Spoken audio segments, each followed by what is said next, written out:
This is a story about a frog and a scorpion, I think crossing a river, but on a whole different level. One day, a scorpion wanted to cross a river, so it approached a frog for help. I'd like to, the frog said, but if I let you get on my back, you'll sting me. Of course I wouldn't, the scorpion said. That would only kill us both. And so the frog let the scorpion onto its back. What's it called? They swam out. Mutual destruction. So we're not gone yet.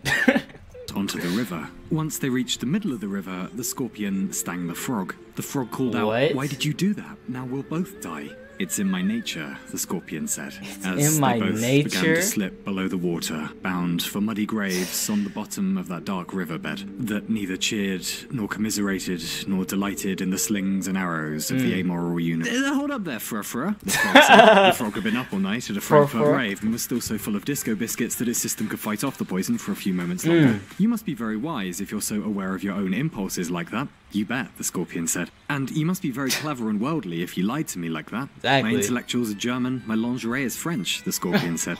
"Then how come you're not clever and wise enough to realize you can resist your own nature?" "Why would I want to?" the scorpion asked. "Because you haven't just killed me, You just killed yourself. exactly. You just killed yourself. So it's like, if you're that wise to pretty much the same thing. You were that wise to know your own nature and that knowledgeable to convince the frog who knows your nature, convince him to go across the river, to be wise enough to not kill yourself. No, to not destroy yourself, bro. It makes no sense. Waited 20 seconds, then stung me when we got back to land. Exactly. The scorpion said, but this was guaranteed to work. "You can't blame me for being a profiteer. It's the main character of scorpions." "No, it isn't," the frog said. "You just so lack in character that the only thing you know how to do is ruin the efforts of others and kill yourself in the process." The scorpion lit a cigarette as they continued to sing and said, a cigarette. "And you know," the frog said, "the most insulting part isn't that you've done something stupid. It's that you've done something stupid and you're so afraid of just apologizing that you've concocted an entire infantile ad hoc belief system around your own shortcomings full of enough cognitive dissonance to make the Trojan horse. You think you're clever." This is why I love Exerbia. This is why I love Exerbia. Exerbia just, oh, yo, bro, this channel is disgustingly good, man. Like, he's just disgustingly good at analyzing like his own thoughts and making a whole story. And I think he released his own book. I gotta get that book, man. Like, trying to convince everyone that profiteering off greed is the way of the world, but you're dumb because you don't even realize you're dependent on the rest of us for there to be things to profiteer off of. "Ah," the scorpion said, "either you die a hero or live long enough to become the..." "No," the frog said. This is a shitty quote. This is a shitty quote. Shut your ass up. Shut up. Yo, bro, people, pretty much a manifestation of just dickheads in the world who just take. The only reason you can take is because people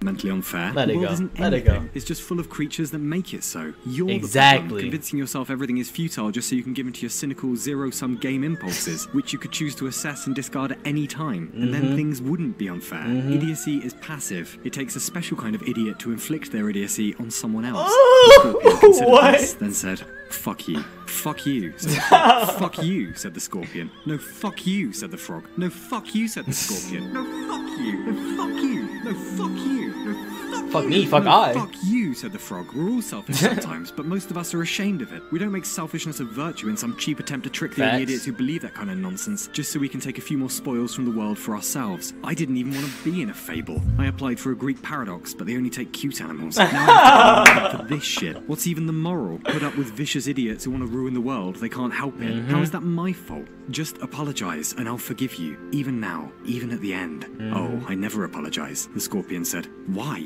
"Because it's not in my nature." The frog slipped beneath the water. It gave a few desperate gasps, then died. The scorpion slipped beneath the water and did not die because scorpions can survive for up to 48 hours underwater. It was so stupid it didn't realize it could have gotten over the river by itself. It watched the frog's motionless body a while on the riverbed and meditated on death and futility and wondered if it should feel responsible for all this. It thought to itself, and how can frogs die better than facing fearful odds for the ashes of their fathers and the temples of their gods? Which wasn't the scorpion's line, but it would tell everyone that it was. On balance, it decided, not a bad day. A number of frogs had been watching the scene and were waiting for the scorpion when it waddled back out of the water. "Why did you do that?" they asked. "It's in my nature," the scorpion said. "Wait," one frog said. "We're altruists. This is a new concept to us. What do you mean?" The scorpion said. "You can't blame a creature for reckless egotism if it's just what they do." The frogs pondered this. Whose fault is it then? The scorpion said, everyone else's for being compassionate, of course. They're the real problem in the animal kingdom. Why, this changes everything. The frog trusting you switch to the new paradigm immediately. I shouldn't have trusted you. Thank you for this revelation. But then if the world had no trust, that would be a terrible world to live in. But it's my fault for trusting you and you manipulating that trust for your own self-interest. And it wasn't even self-interest. It was just like, that one was really just about being a dick. But it's like with scammers, you know, when people scam you out of your money, some people feel ashamed like it's their fault. It's not your fault. It's not your fault for trusting people. You should trust people. If you don't trust people, man, then it would just be, I don't know, like a world without trust. What type of world would that be? They won't even be real with themselves and be like, yeah, I just took advantage of that trust. I'm a fucked up person. Nah, you shouldn't have trusted me at the beginning. I just do what I do. Join us for dinner so we can discuss guiltless self-interest further. In fact, bring all your friends. Incapable of practicing kindness, but more than happy to take it from others, the scorpion and its many associates accepted the invitation.